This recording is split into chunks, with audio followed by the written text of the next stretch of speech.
বিসমিল্লাহির রহমানির রহিম। এখন আমরা সোয়ালাখিয়ার মাঠ থেকে আমি কিশোরগঞ্জের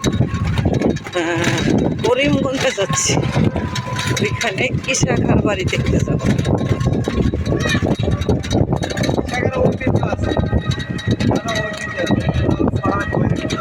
এটা একটা গ্রামের পথ, গ্রামের রাস্তা, নদীর পাড় দিয়ে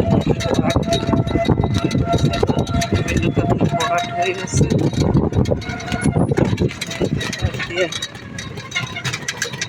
গ্রামীণ বাড়িঘর, একদম মেহনত করা ছোট্ট ছোট্ট ঘর, টিনের ঘর। এটাই আসল গ্রামের প্রকৃতি।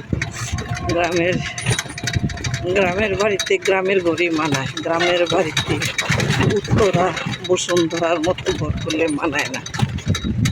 গ্রামগুলি গ্রামের মতো থাকাই উচিত, গ্রামের মর্যাদা থাকবে।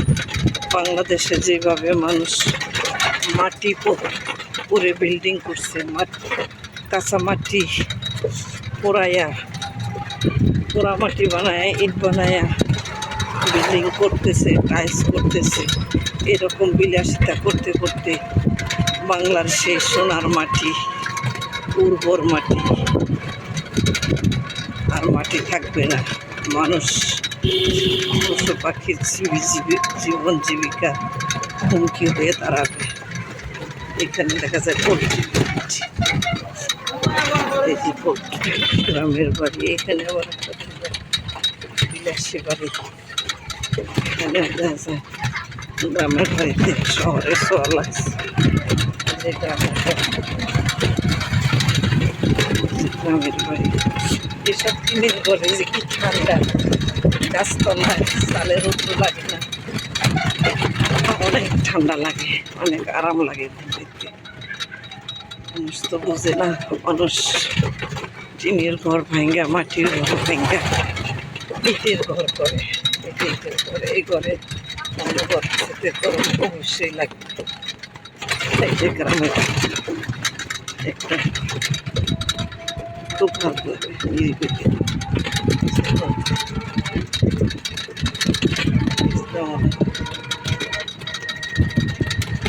গ্রামের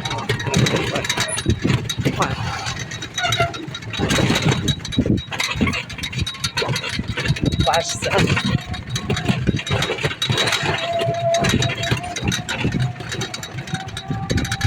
কলা পাতার গাছ, সুপারি পাতার গাছ।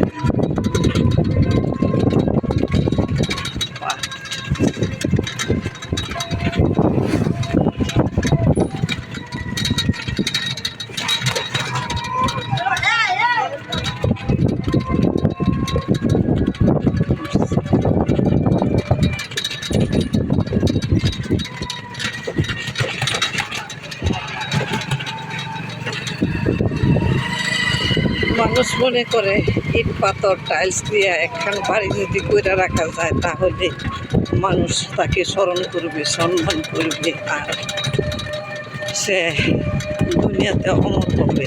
আসলে মানুষ যখন ইটের বাড়ি করে তখন আল্লাহর তরফ থেকে লানত পায়। কারণ মাটি জীবিত, মাটিকে পোড়া যায় না। আমরা মানুষ বুঝছি না, বিলাসিতায় গা বাসায় দিচ্ছি। মাটি থেকে আমাদের জন্ম, সৃষ্টি, আবার মাটিতে আমরা মিশে যাব। সেই মাটিকে পোড়ানো, মাটিতে এত বিলাসিতা করা ঠিক নয়।